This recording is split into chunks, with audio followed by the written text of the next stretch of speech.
Salutations, aujourd'hui un petit tuto pour vous améliorer sur Battlefield 2042.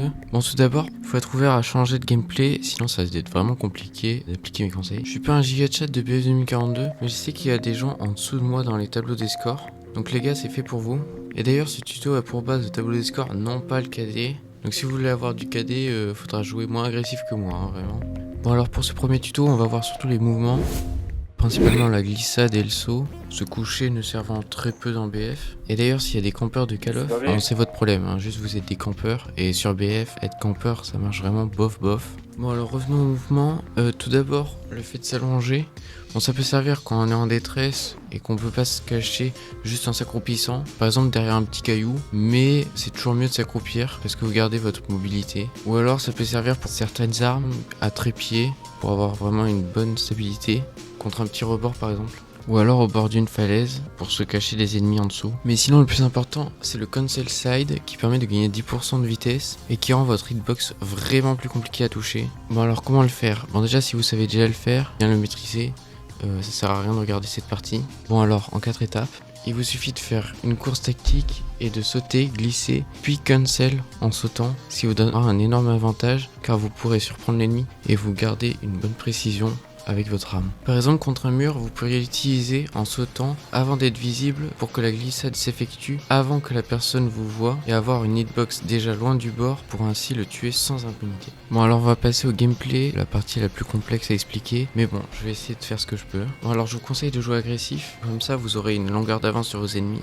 Et soyez vraiment tout le temps en mouvement, il faut vraiment surprendre les ennemis, c'est comme ça que vous les tuerez. Bien sûr c'est différent si vous jouez en team, là faudra jouer ensemble. Ou alors si vous jouez le KD, bon faut pas jouer super agressif, faut rester un campeur quand même un petit peu dans l'âme. Bon alors là n'écoutez absolument pas ce que je vais dire parce que personne n'est d'accord avec ça. Mais de mon avis, ne capturez pas les points, à part s'il y a des ennemis dessus, parce que sinon ça fait juste 15 points x 2, ça fait 30 points, et c'est bien plus simple de faire 3-4 kills le temps de capture. Donc, mais après ne suivez pas ça parce que les pros sont pas du tout d'accord avec ça et trouve que la capture est le plus important du jeu. Et n'oubliez pas qu'il faut rester la moitié du temps sur la balise pour la capturer. Faut pas hésiter à appeler un petit véhicule si vous êtes loin du fight pour vraiment perdre le moins de temps possible. Si vous appelez Carglass, ça ne vous coûte rien. Oui, vraiment, ça ne vous coûte rien. Alors n'attendez plus. Ensuite, faut se positionner à des endroits stratégiques pour faire des kills, par exemple en flanquant, et utiliser l'effet de surprise. Faut aussi connaître la capacité de vos chargeurs pour ne pas avoir à recharger alors que vous avez encore plein de balles, et utiliser le maximum de balles, mais bon ça s'apprend surtout en jouant les armes. Et puis aussi, jouer votre arme secondaire. Quand vous avez plus de balles dans votre chargeur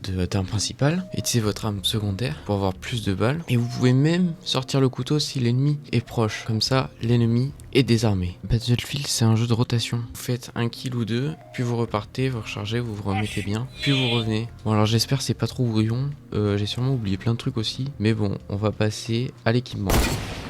Bon alors vraiment pour l'équipement, ça dépend beaucoup de la méta, qui change vraiment régulièrement. Mais en gros, je vous déconseille les snipes ou les pompes, parce qu'ils sont vraiment situationnels, ou alors vraiment suivant les maps, ou alors des environnements vraiment particuliers. Après avoir dit tout ça, le Gold Sniper est de loin le meilleur sniper, et les pompes sont relativement égaux, suivant les situations.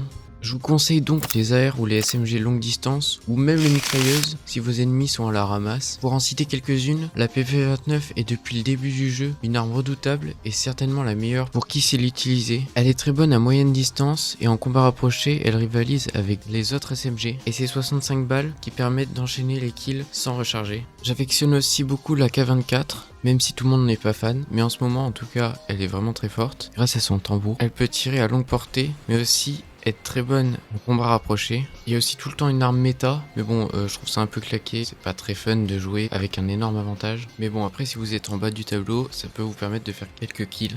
Bon alors au niveau des pistolets, déjà faut éliminer tous ceux de Portal, ils sont vraiment en dessous. C'est un peu dommage d'ailleurs parce qu'ils sont cool quand même. Le LC9CZ et le Desert Eagle qui sont pas prêts d'être dépassés, vraiment bon. Et sinon il y a les basiques Glock, MP28 qui sont toujours jouables. Super 500 qui peut faire des dégâts à très courte portée. Et PF51 à la rigueur qui peut passer hein, suivant les situations. Pour toutes les armes de toute façon faut les tester pour voir dans quelle situation elles sont bonnes. Pour ensuite spawn avec la bonne arme.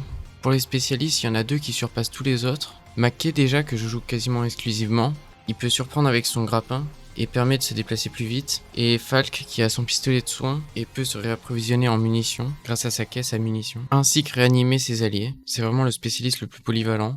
Tous les autres sont encore une fois situationnels. par exemple les ingénieurs pour exploser les véhicules ou dozers pour certaines maps vraiment rapprochées en bâtiment. Pour le matériel maintenant, bon ça dépend encore de la méta, mais franchement le lanceur SPH est vraiment très intéressant pour empêcher les ennemis d'avancer sur une position ou juste pour les faire bouger de leur position. La plaque par balle est bonne aussi, si on veut pas s'embêter à utiliser un autre objet. Pour les grenades, c'est quasiment une obligation d'utiliser la sainte fumigène.